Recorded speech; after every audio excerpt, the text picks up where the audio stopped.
also the Senegal's president, as well as Argentina president, among others, upon their request.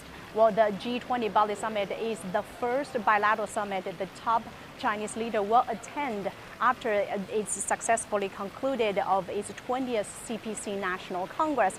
Well, amid accelerated global changes and a lingering pandemic, both on thing in a century and with the world economy on a downward trajectory, global development is beset by challenges.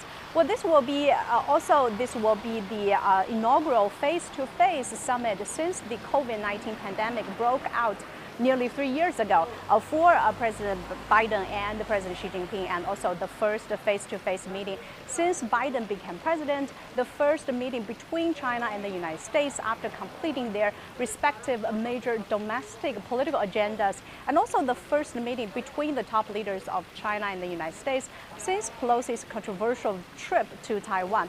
And having said all that, few world leaders have spent as much one-on-one time with Xi Jinping as Biden has. Well, since when Biden was the vice president of the United States, he was the person chosen as the point person to establish a personal relationship with the China's leader, and these two had quite a few exchanges before that as well.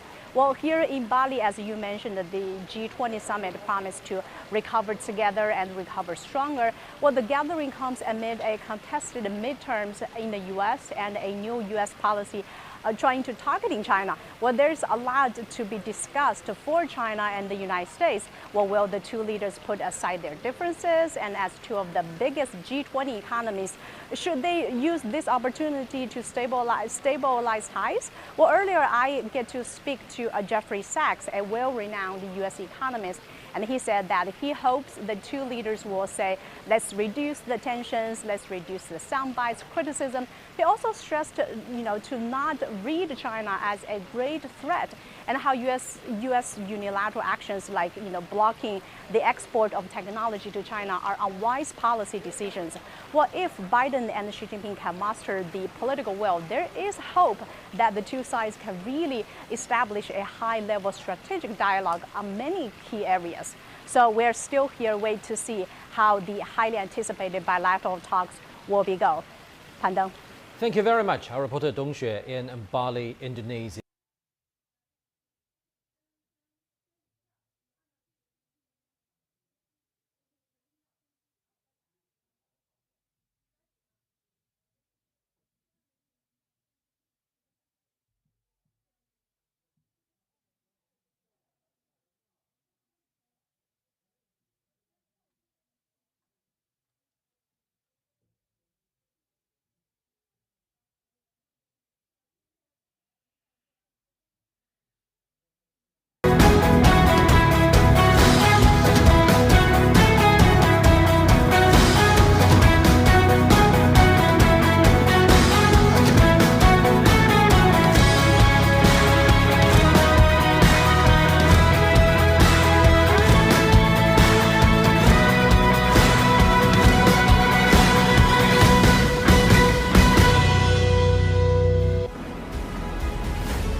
Pandemic has been raging on for about 3 years, and I don't think mankind is completely out of the woods yet, so we still need to be very much on the alert.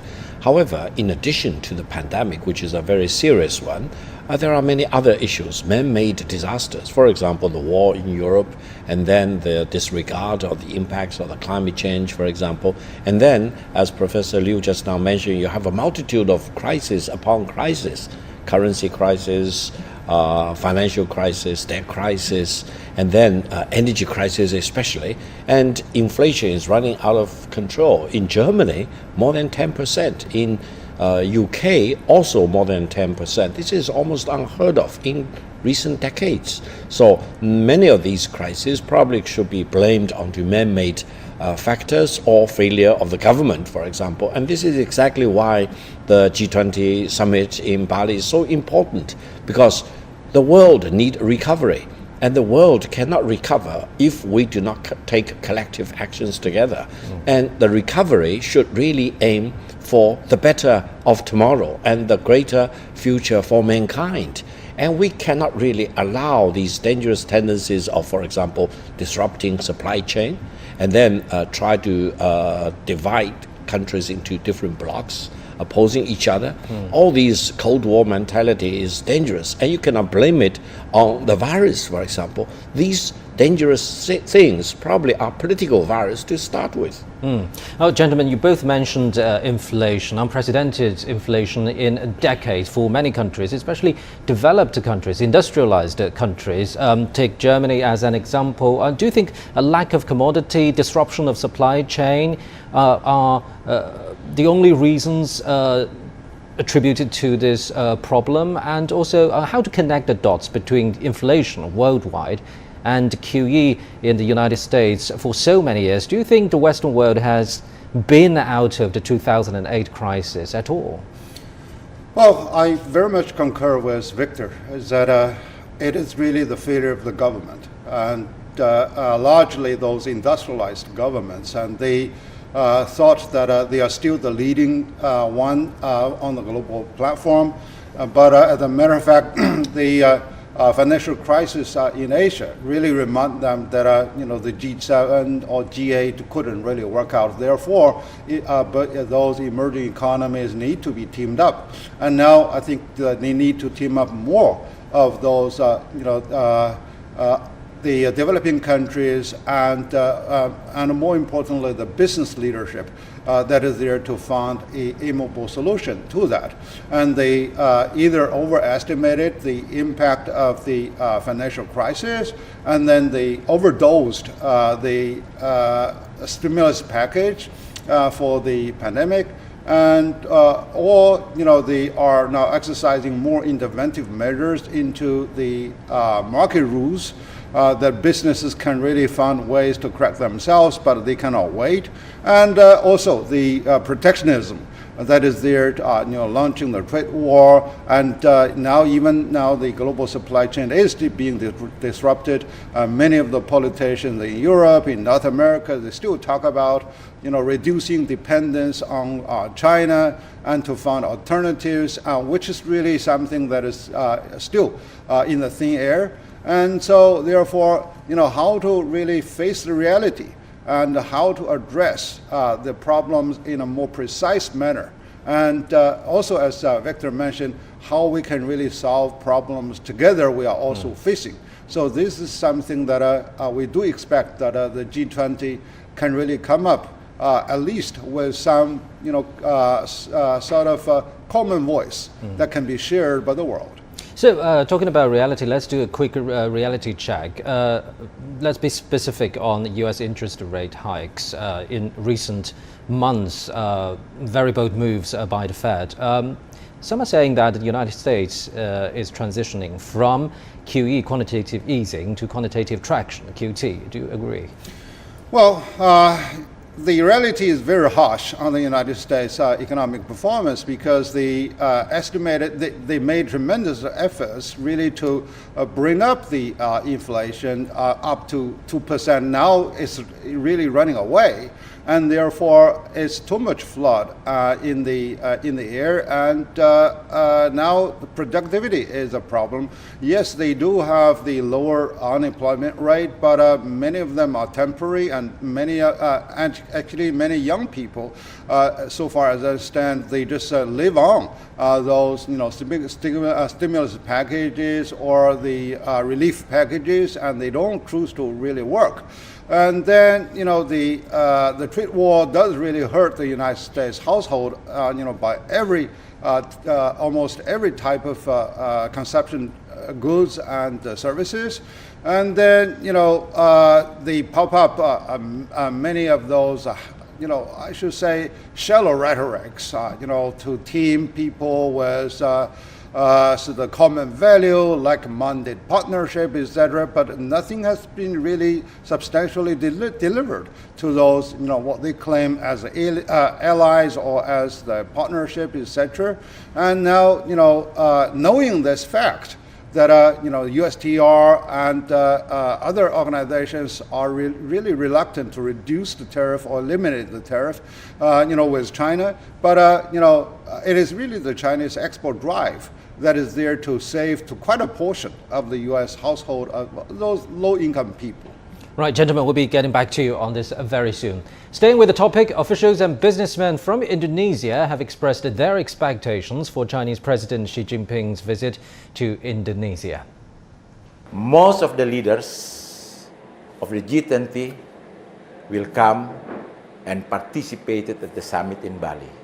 Of course, as ambassador of the Republic of Indonesia in China, we are looking forward to the visit of President Xi Jinping.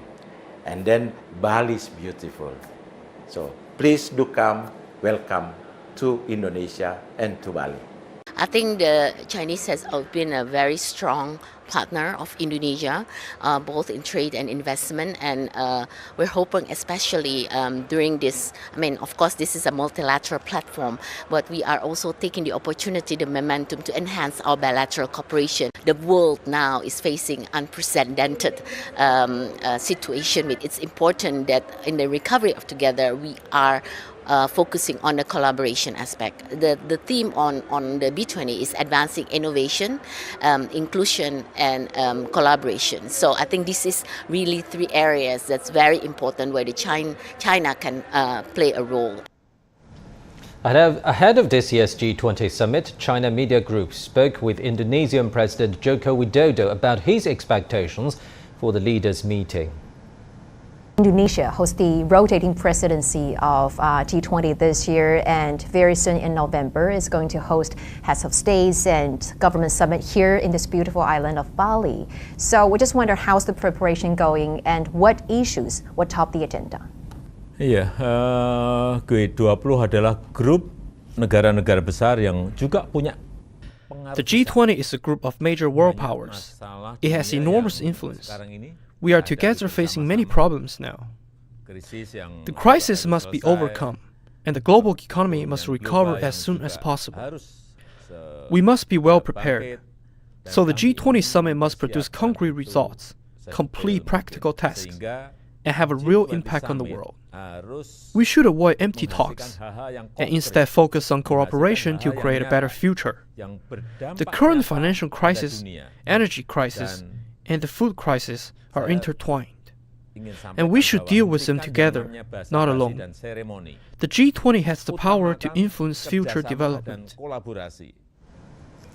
The lingering COVID pandemic, the Russia-Ukraine conflict and climate change have pushed the world crisis to a new high. As leaders of major economies get ready to gather for the G20 summit, some are saying that they're at a critical crossroads to tackle a looming recession and grave energy and food crisis. Gao Yiming has more. The world economy is slowing sharply, teetering on the brink of recession, with many countries seeing their highest inflation rates in decades. The International Monetary Fund forecasts global growth to drop from 6% in 2021 to a little over 3% this year, with predictions for next year even worse. This is the third weakest performance in 2 decades, after only the 2008 financial crisis and the worst times of the COVID-19 pandemic. To tackle soaring inflation, the U.S. Federal Reserve has ordered some of the most aggressive interest rate hikes in decades, announcing a 75 basis point jump for 4 consecutive months. This has led central banks around the world to follow suit and prop up their currencies against the dollar. Interest rates have been increased 3 times in the European Union, 6 times in Canada, and 7 times in Australia this year. The UN Conference on Trade and Development says policies in advanced economies could push the world toward a global recession and stagnation, with developing nations taking a heavy toll. So if real interest rates, go up in the U.S. and people start pulling their money out of the emerging markets, bring them back into the U.S., then their currencies are going to depreciate. The dollar will appreciate. That'll make it more difficult for the companies in these emerging markets to repay these dollar-denominated debts. Amid a looming recession, the world faces a cost of living crisis, especially for energy and food. World energy markets began to tighten in 2021 due to fast pandemic economic recovery efforts and climate shocks. The situation escalated after conflict erupted in February between Ukraine and Russia, the world's largest exporter of fossil fuels. Russian gas exports to Europe have fallen over 80% in 1 year, following US and EU sanctions on Moscow. This has sent energy prices to record highs and triggered concerns over winter storage. No gas means no hot water, no heating. We have to keep her wrapped up with her thick blanket just to try and keep her from not having a face cold and stuff. The chief of the International Energy Agency says the world is in the middle of the first truly global energy crisis, with a depth and complexity that has never been seen before. The IEA says developing nations are the most vulnerable to soaring energy prices. Those include oil-importing nations in Africa, Asia, and Latin America. Running high with the energy costs are food prices and a hungry population. Extreme weather, regional conflicts, and COVID-19 have already led to rising food insecurity over the last 3 years. The breakout of the Russia-Ukraine conflict has exacerbated the problem, as the two nations provide nearly 30% of the world's wheat supply. A staggering 345 million people now face acute food insecurity, up from 282 million at the start of this year. Soaring prices have prompted crop-producing countries to impose export restrictions. In the most vulnerable countries, the food import bill has increased by over $25 billion compared to last year, affecting 1.7 billion people. Multiple alarm bells are ringing as world leaders gather for the G20 summit. Coordinated efforts and swift action are called to address the root causes of the crisis, each more devastating than the last. Gao Yiming, CGTN. Well, Professor Gao, you know global energy flow well. Maybe you are also a witness to the golden days of global energy trade. But how come the world get to this situation? Do you think this is a crisis simply caused by the Russia-Ukraine conflicts, or even the cut-off of Russian supply to Europe, or is this a crisis in brewing long before that? Well, first of all, I think the world is really facing an unprecedented energy crisis. However, the reasons are multifold rather than just one reason for all this crisis. Of course, Russia and Ukraine war is a major factor. However, Russia does not want to shut off its supply of gas or crude oil to its end users, many in Europe, for example.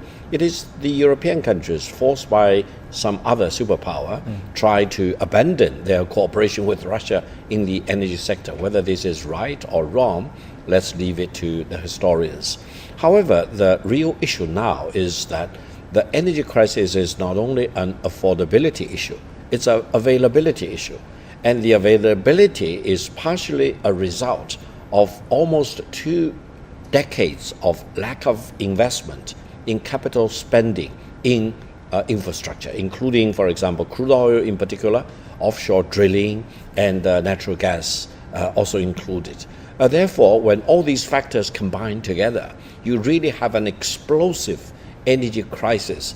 And what worries me is that many countries in the world, especially in the developing countries, will not only not be able to afford for the energy, but there will be simply no availability of energy, because the more developed countries would now scramble into action, try to sign up for whatever available energy as they can find, even though they need to pay much higher astronomical prices for the available energy. Now, the other thing is that the European countries and the United States, for example, are not at the end of this very dangerous road yet, because they are also threatening other countries not to buy crude oil or natural gas from Russia. This is very dangerous because if we really take out Russia's supply of crude oil and natural gas, you are talking about much more reduced availability, and the prices will really further go through the roof. And many countries will be completely unable to afford energy, and there will be no more enough supply in the market to go around. This is really the unprecedented energy crisis facing so many countries in the world. Even the United States, which claims to be energy sufficient for quite a few years, is now feeling the pain because the prices for gas that the people need to pay to drive around is going through the roof. And this is the major factor for the inflation unchecked in the United States. Talking about energy crisis, Professor Liu, do you think the plight of developing countries in this crisis is world inequality in a nutshell? Because if we take a look at some other major items on the agenda this time, global health, architecture, energy transition and digital transformation, the inequality gap, do you think it's actually widening and deepening? Well, unfortunately, it is really widening and deepening, and actually it's really a major trend. We do see that there are not really strategic solutions to that. And the polarization of wealth among the rich people and the poor people, among the rich nations and poor nations, and the access to technological innovation is also highly divided. And now the access to critical food and energy is also they're divided. Now, to add salt to the wound, now with the rising interest rate in both Europe and America, we do see that those developing countries facing a higher level of debt, and now it is really up to the developing countries as how they can really work together to return to a collective bargaining of the South. And now people talk about climate change, and they blame many of those emerging economies, developing countries, who are really biggest contributors to the pollution problem. But it is their mean of living. And also those industrialized world have really shifted all their dirty jobs to those countries, and they do not really have much choice. And let's also remember historical accumulation. Exactly. So they paced the world for hundreds of years, and now the structural changes are there for those developing countries, and worst of all, it is the developed world who are there to have the common but differentiated, treatment in terms of the climate change issue, and the developed world needs to contribute $100 billion on a year basis to those underdeveloped countries, and now nothing has been really materialized. And now, they team up to say, okay, we want to build alternative Belt and Road. Okay, go and do it. In terms of a global gateway plan by the Europeans, and the G7 countries propose the Build a Better Tomorrow, and where is it? So it is really, those developing countries who really need to survive on their own, and also they need to formulate a collective bargaining power in many of those fronts. Well, gentlemen, we'll be getting back to you on this. You're watching a special coverage on the G20 summit on CGTN. Stay tuned.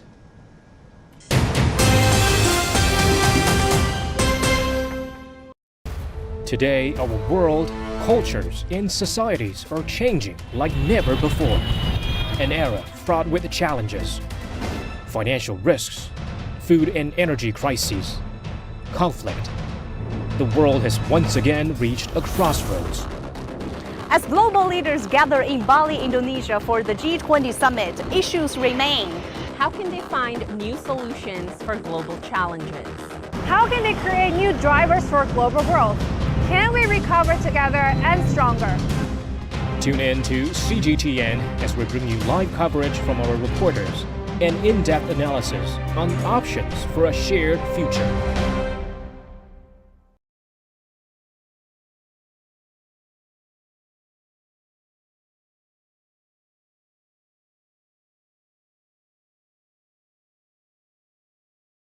island of Bali this week for the G20 summit. Chinese President Xi Jinping is expected to arrive in Bali very soon. The summit will be held from November the 15th to the 16th with the theme Recover Together, Recover Stronger. The group of 20 is made up of 19 countries plus the European Union. It contains the world's largest economies.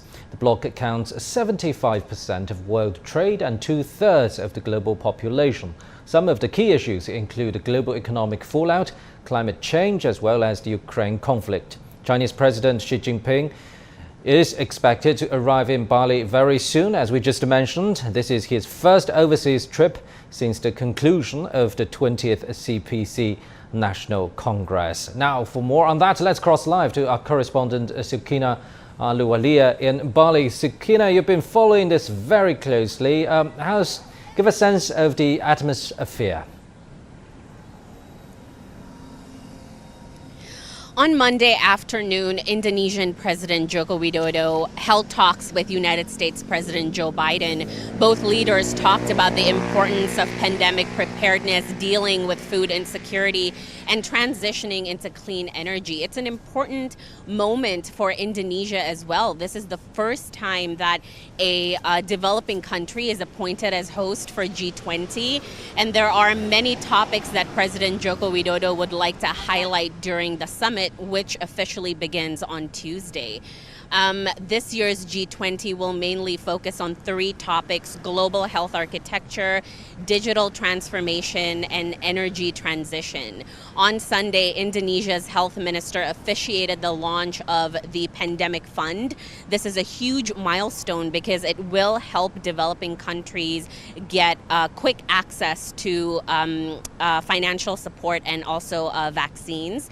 As you can imagine, post-pandemic recovery will be a huge topic at the G20 this year, and so is energy transition. Indonesia is committed to put green economy as one of the major topics because it's a priority for President Joko Widodo. Under energy transition, there would also be talks around climate change and how leaders can work together to make global economic growth sustainable and inclusive for communities and the environment.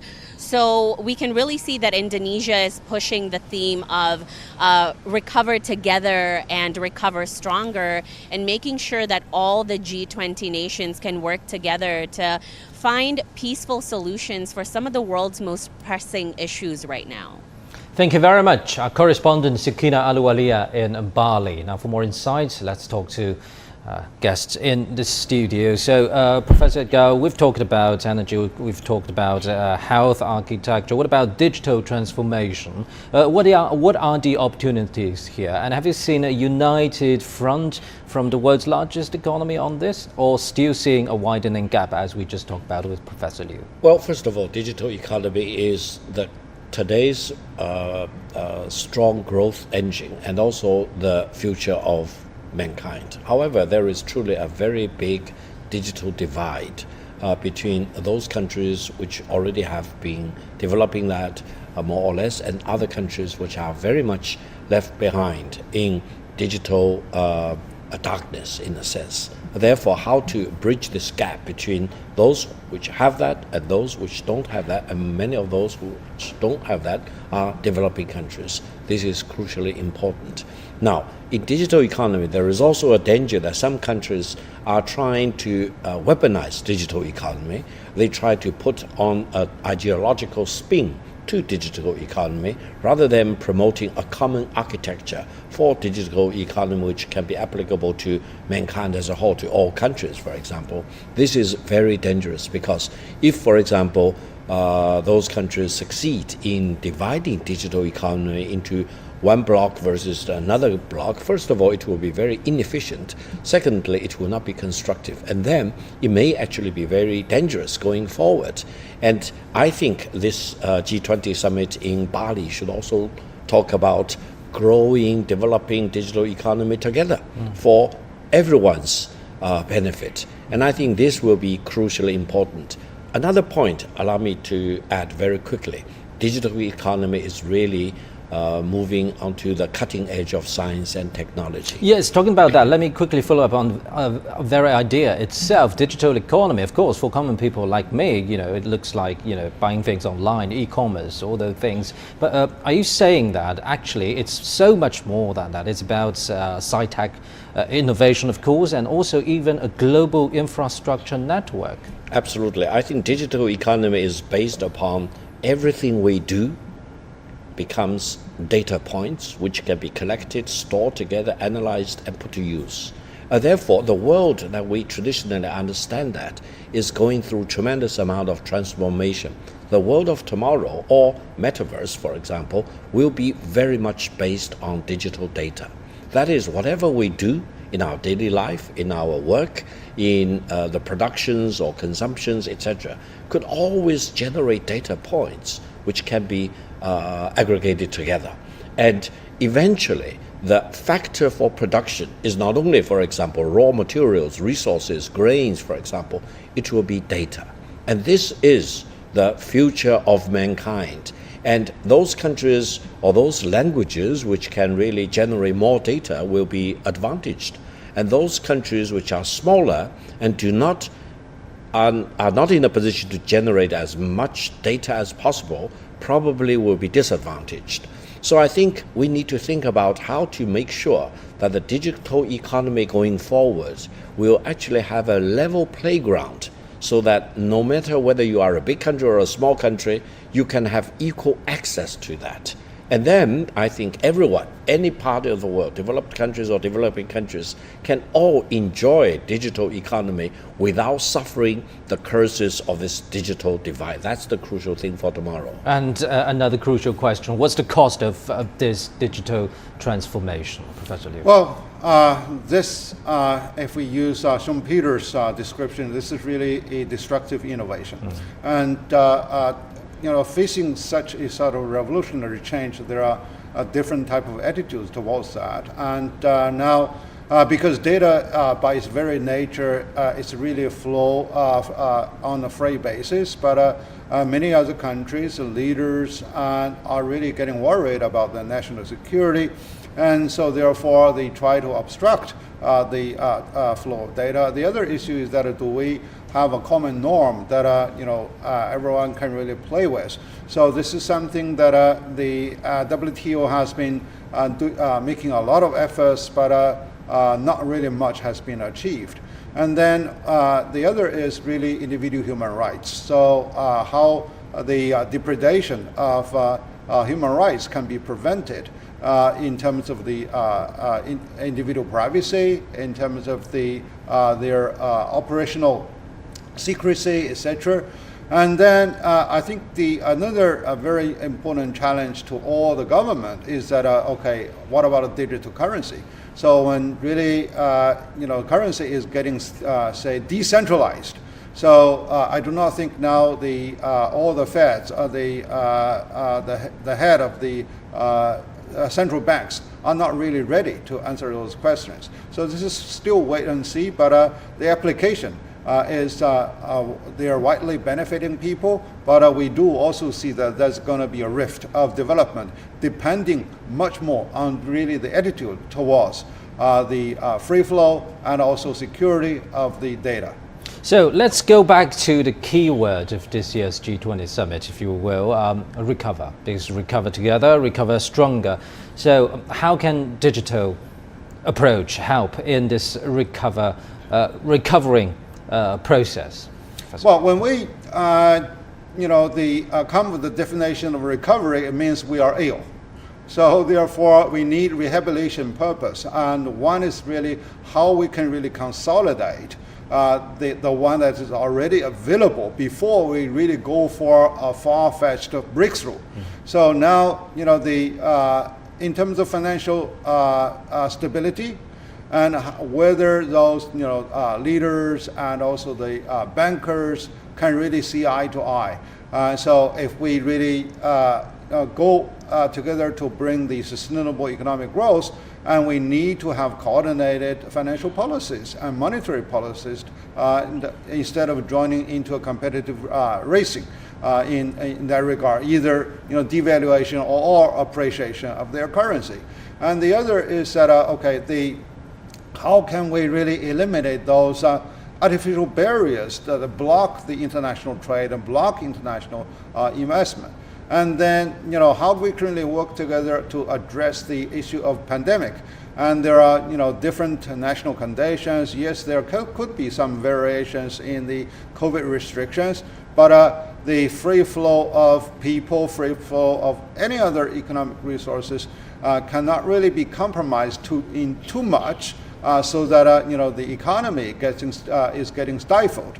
And then, how we can really, work together to deal with the energy. But right now, we are really in a painful juncture, apart from what Victor mentioned about the geopolitical issues that disrupt the supply of energies. And now I think there is pessimism over the new energy that can really compensate the portion of loss for the fossil-based energy. Now people are now facing the reality.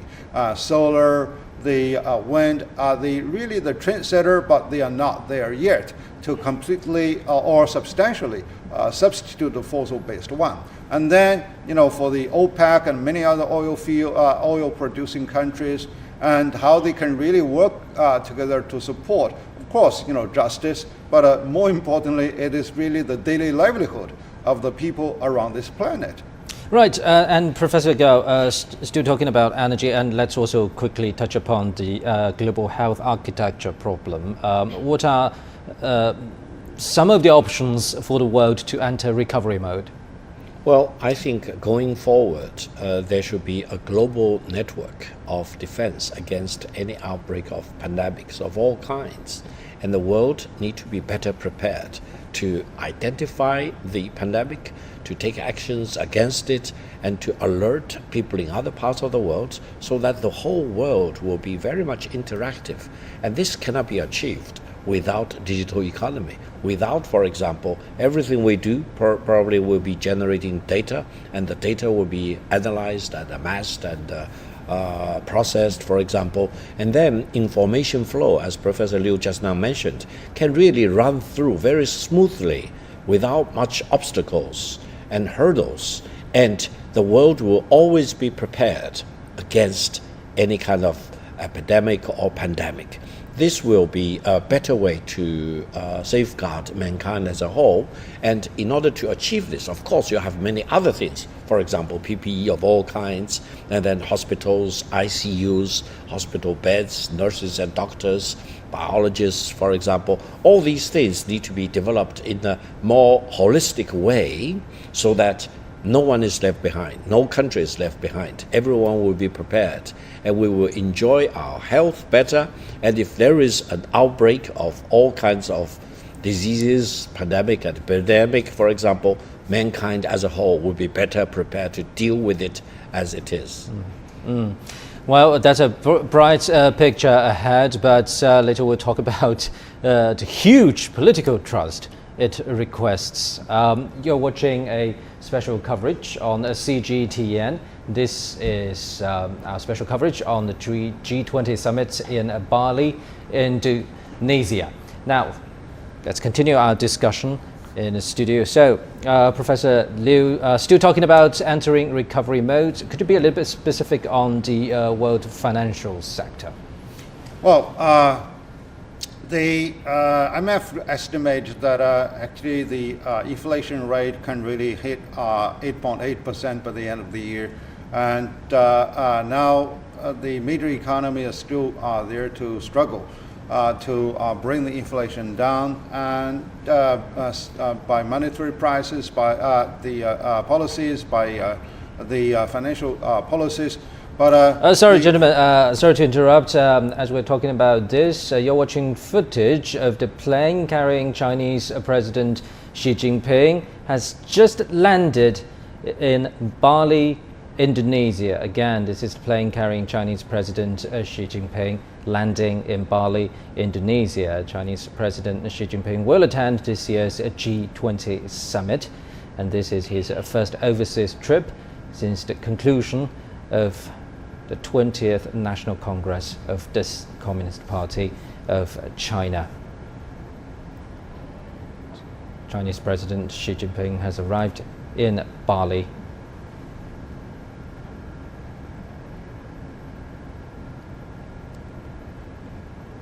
This is the footage from Bali International Airport. And as we've just been talking about, the theme for this year's G20 summit is recovery together, recovery stronger. Sorry, Professor, do continue. Yes, one is that, the people are really learning animals, I should say, that, how can they really draw a lesson from, excessive exasperation over certain issues? I think, I'm a researcher in ethics. I think the Taoism can really give them some wisdom. So do not really overreact over certain issues. Now they're pandemic, then they overdose the economy with more of the money printed without really correlation to actually the provision of goods and services. And now, suddenly, it gives the entire financial and business community a quite surprise. So, they just continually increase the interest rate, and also many of those developing countries and those who are already indebted now are taking quite a bash. So, how can I really return the money when that's really a total interruption of their own financial budget and the fiscal plan? So, and then, we are living now, people realize, in a very small planet, and can really communication be so difficult? But so now, people are not really are not really ready to use the modern technology, but more importantly, it's really the trust.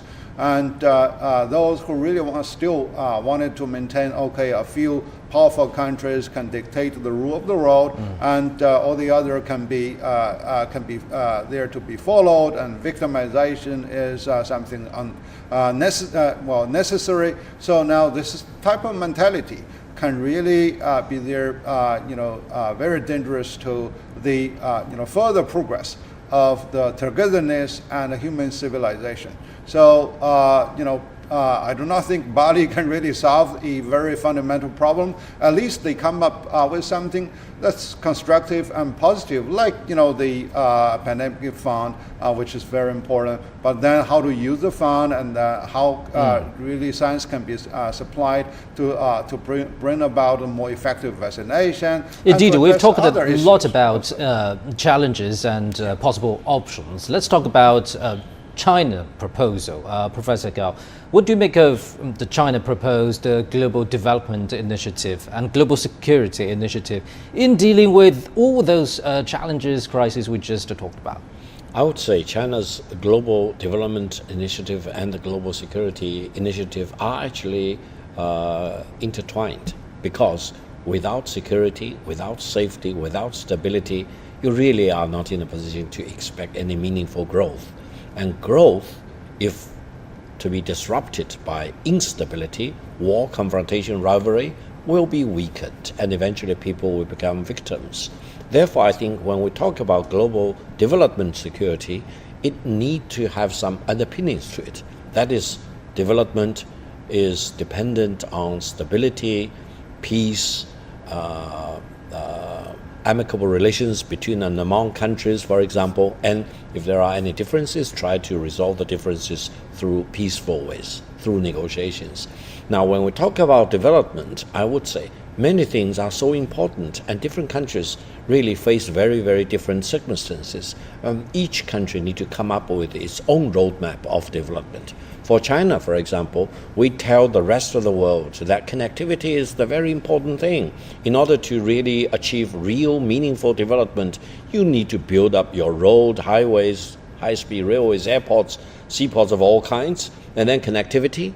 Not only is infrastructure connectivity, is also technology, is financial connectivity, telecommunication, information connectivity. So, in a sense, development cannot be achieved without connectivity and infrastructure. And then development need to be inclusive, meaning within any country or within any society, you cannot afford to have huge bipolarization of income. Some getting extremely obscenely rich, others remain impoverished.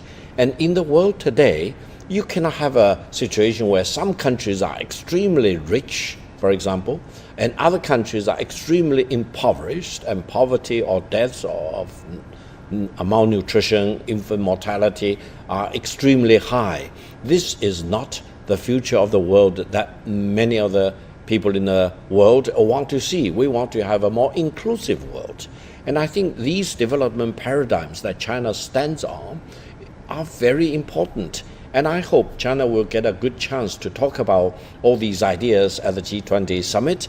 And I hope more and more countries in the world will start to share our aspirations, because what China stands for is for peace, stability, growth, lifting people out of poverty, and then greater connectivity, infrastructure, and then everyone building up the future for the common interests of all mankind. Right, and China is now the world's second largest economy, and the G20 is the gathering of the world's largest economies. But what you've been saying, if I'm correct, is that China has been putting a philosophy of sustainable development can only be achieved with the development of all. Is that correct? Absolutely. I think, for example, if the world is pushed by some other countries into opposing blocs, another version of Cold War, for example, then different countries really need to worry about war. They need to prepare for war. And then eventually they not only waste huge financial resources, they also miss lots of development opportunities because they are thinking about war. They forget about peace. Because this is exactly the point that China has been talking about for all these decades. We need peace. We need to get along with each other. We need to develop for both countries, for all the countries, and cooperation is a must.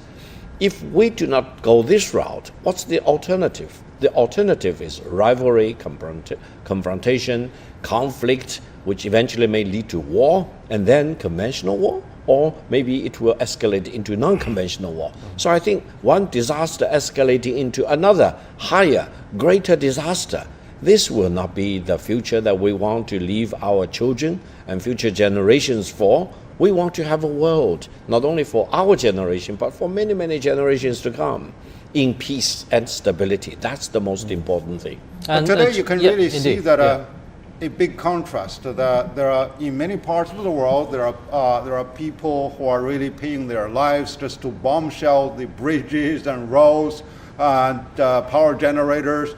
And now, even during the pandemic, during the difficult time, we still have 500,000 Chinese workers to build bridges, build railways. Indeed. I'm so glad you mentioned that. Let's talk about Belt and Road Initiative. And let's be specific on cooperation under this BRI between China and Indonesia. We know the Jakarta-Bandung high-speed railway is under construction. And tell us more about that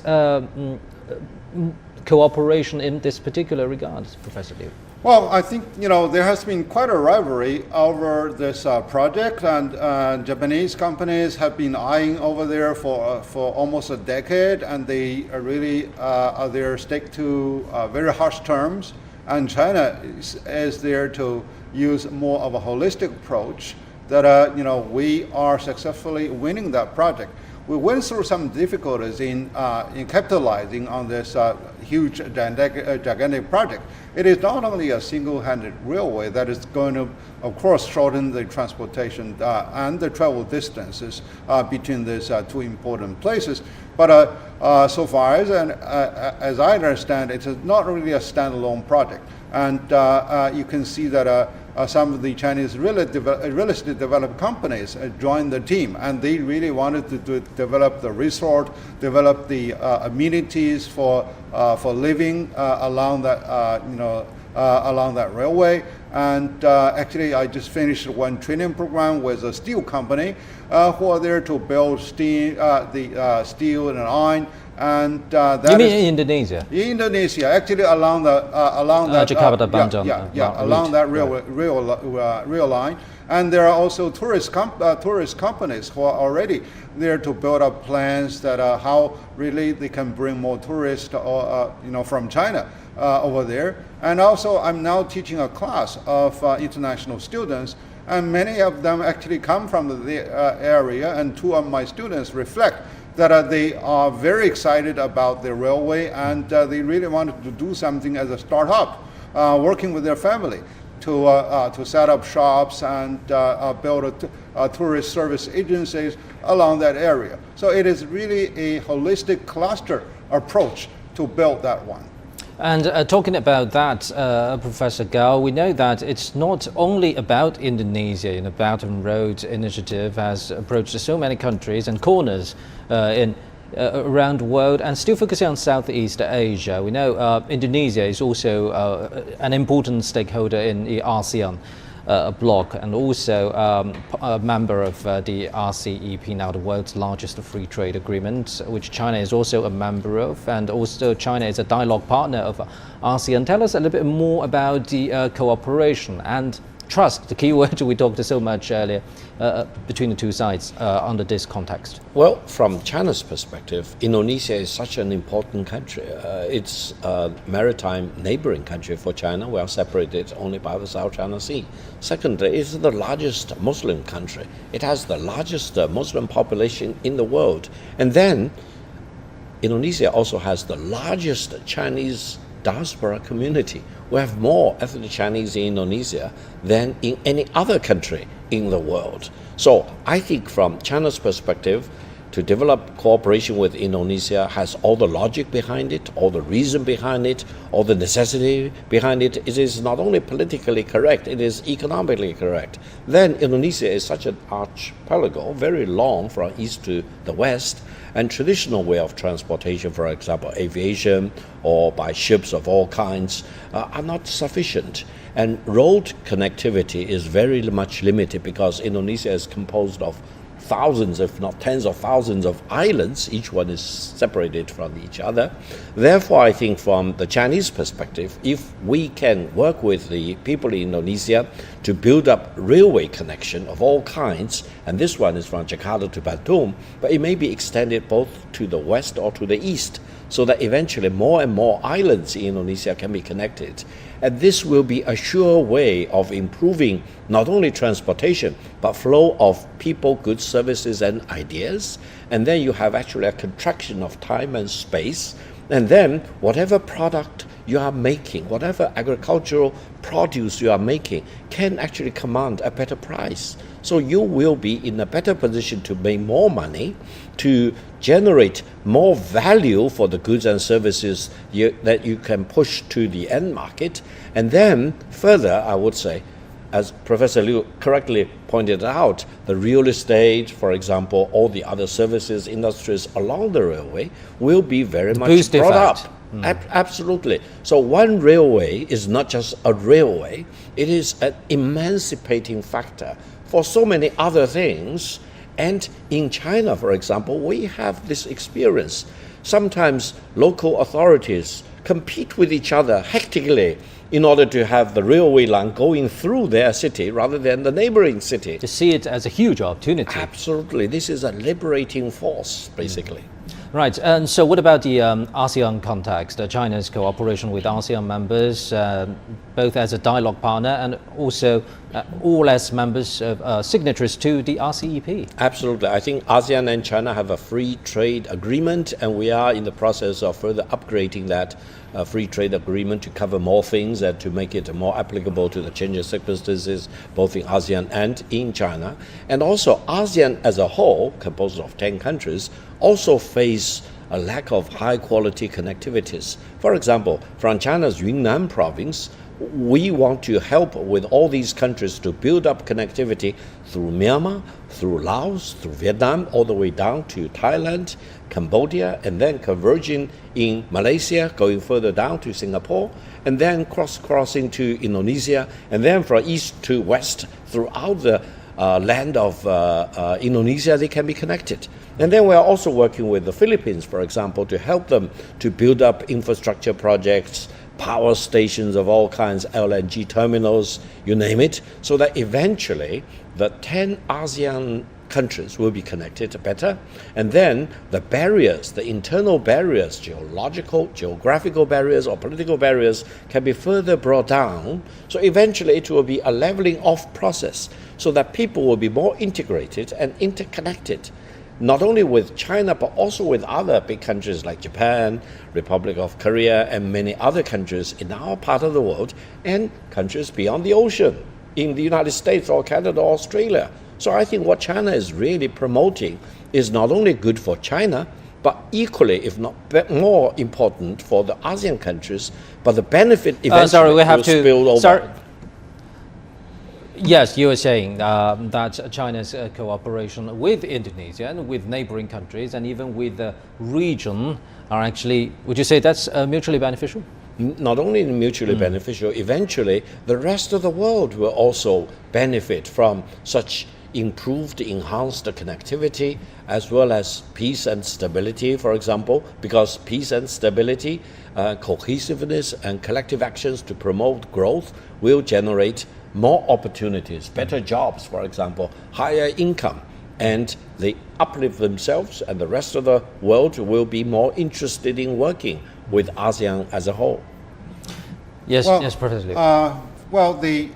We should also be reminded of some of the challenges over there, in spite of the beautiful pictures painted by Victor Gao, because this area has been very diverse in terms of culture, belief, and life values. So therefore, how we can really build better understanding before full trust can be restored.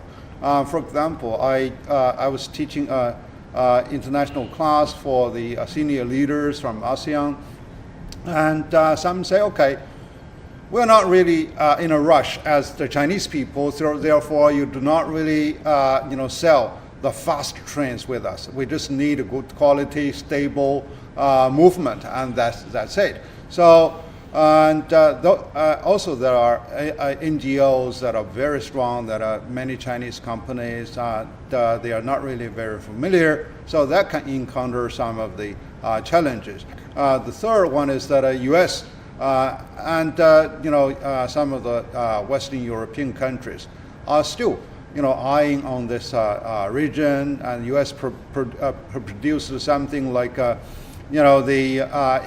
Indo-Pacific Economic Framework, although it's really short of substance, and some of these countries are still shopping for the best gain and between them. So I think now for us is there how we can really build understanding. Right, sorry to stop you there.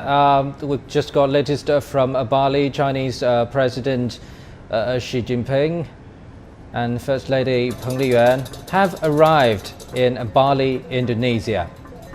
This is the footage from Bali International Airport. Chinese President Xi Jinping, First Lady Madame Peng Liyuan have arrived in Indonesia. Chinese President Xi Jinping will attend this year's G20 summit in Bali. You're watching footage from Bali Island in Indonesia, the venue for this year's G20 summit.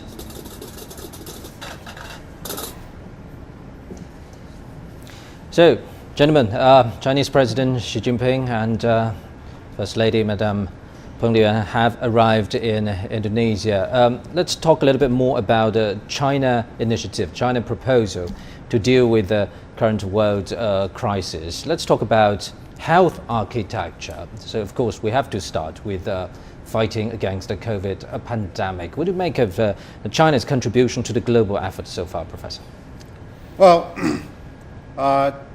the world is not really at the right type of order on two ways. One is that it's not really built on a rational basis anymore, and now China is really trying to bring rationality to the reconsideration of economic and political order around the world. And then China is there using its own might to, number one, to contribute to global growth, and two, in terms of the health, we can see that China is trying to manage, almost 1/5 of the population to be safe and secure before we can really have full opening. And this is something that Chinese leaders understand as a responsible manner. And then China is there to reduce and even eliminate a number of deaths for those poorest countries, and so that they are able to have the access to the basic medicine and basic food. And then, even though China suffered a great deal from the pandemic, we continue to send out the medical teams, the medical equipment to many parts of the world, and so that we are there to show our responsibility and our commitment to the shared future of mankind. And then I think China is also working with many other global teams as how we can really discover the most safe and effective vaccines that can address this. But right now, pandemic, the COVID is one, but the entire human civilization moves along in fight against all possible mischiefs from the nature. So therefore, this type of the pandemic fund that is set up during the G20 is something that China, I think, definitely is going to commit quite a share to it. So it is something that signifies that we are able to follow a sort of inclusiveness among these countries, and China is definitely a positive element in that regard. Indeed. What about energy transition? Professor Gao, what would you say are the China initiative, China action in this regard? We know China has been undergoing a huge green transformation for its energy industry and even energy consumption domestically. But what about the global vision of China's Going Green campaign, if you will? Absolutely. China used to depend on coal as the largest contributor to its energy mix, up to about 75%, if not even higher. Now it's significantly brought down to below 60%. And our goal is to further reduce it to below 50% and further cutting the percentage in China's energy mix. Now, on the other hand, China is already the largest and the leading country in terms of solar power, wind power of all kinds, not only in terms of generating power for China, but also in terms of the manufacturing of all the equipments, all the gears, for example, for the China market, but also for exporting markets. And I think China will continue to make huge investments in this regard so that all the other countries can benefit from the solar power, wind power, and other new and renewable sources of energy. Now, the other thing I think very important is that China is really investing huge amount in research and development of other revolutionary breakthroughs in new energy. And I think if eventually they can be brought to fruition, they may have revolutionary impact on the energy security for mankind as a whole. And I do hope China can make greater strides in this regard, and I hope other countries can cooperate with China very significantly. Now, on the other hand, I would say China has a very fragile situation because our dependence on imported oil is almost 75%, if not higher. Our dependence on imported natural gas is more than 40% already, and both are on the rise. So China is living, in a sense, in a house of glass. No, we do not want to see anyone throwing a wedge into energy security, not only of China, but of any other country. And in order to really assure energy security for the whole world, mankind need to cooperate, not only in terms of science and technology, major breakthroughs, for example, new ways of developing new and renewable energies, and also in how to make sure that fossil fuels like coal and crude oil, etc., can be utilized in a better way, and the emissions can be better controlled so that eventually their negative impact on environment can be more controlled. So I think it will be much better if developed countries and developing countries can really cooperate and figure out a better way to share information, share technology, share new ways of doing things, and with the same and common goal of reducing emission and promoting better use of energy. I hope this will exactly be the thing that the G20 leaders need to discuss in Bali for this new framework of energy for mankind. Right, what about the digital transformation, Professor Liu? What would you say is the China experience so far? Because we know the country has the world's largest online population, just over 1 billion people. Only that's the number in China. And also the size of its digital economy has reached 45.5 trillion yuan by last year. So what's the experience for China in developing this particular regard? Well, if you look at the innovation path across the globe, it is really the home demand that purports the strong innovation power. For the U.S. To be the home for many inventions, it is really the buying power of the U.S. people. And now, for the e-commerce, China is really there to assemble the largest buying power, and that is there to add further fuel for the locomotive of e-commerce. And then with e-commerce, we do see the online payment and the digital type of currency that is available. And then the Chinese government is also a quick learner, and they also deal with the digital RMB on official basis. So this is really an acceleration pace for China to move into the digital world. And now, entertainment, all types of promotion are really online. It seems that people are really living in a metaverse that is already there. But on the other hand, we also need to work more closely with the rest of the world. One is that how we can really have an open but also secure the internet space that can be jointly shared by all countries at different development stage. The other is that how we can really effectively prevent, for example, money laundering, and prevent the hate relationship of different interest groups, and how to use it more effectively. And now looking ahead, we can also see that Chinese education and medication will benefit a great deal, because right now, even without the pandemic, people are really talking about to bring the first-class education to those mountainous areas where children can really have access over the internet.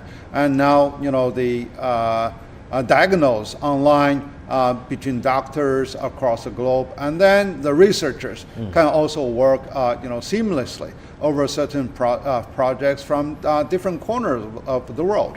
So this is something that China is there to benefit, and China is there to be willing to work with the rest of the world to bring a large fruition for the humankind. Well, gentlemen, we'll be getting back to you on this. Chinese President Xi Jinping has arrived on the Indonesian island of Bali for the G20 summit, which opens on Tuesday. President Xi Jinping was welcomed in a ceremony at Ngurah Rai International Airport. The meeting is the largest gathering yet of world leaders since the pandemic began 3 years ago. The G20 groups the world's largest economies. Following the two-day summit, President Xi Jinping will head to Bangkok for the 29th APEC Economics Leaders Meeting from November the 17th to the 19th. On the sidelines of the G20 and APEC meetings, the Chinese president will meet with his counterparts, including US President Joe Biden, French President Emmanuel Macron, and Argentine President Alberto Fernandez. And that's it for this edition of special coverage on the G20 summit on CGTN. And we must extend our gratitude to our studio guests, Professor Victor Gao and Professor Liu Baocheng. Thank you very much for watching, and CGTN will keep you updated on this important gathering of world leaders in Bali, Indonesia throughout the next several days. Do stay tuned.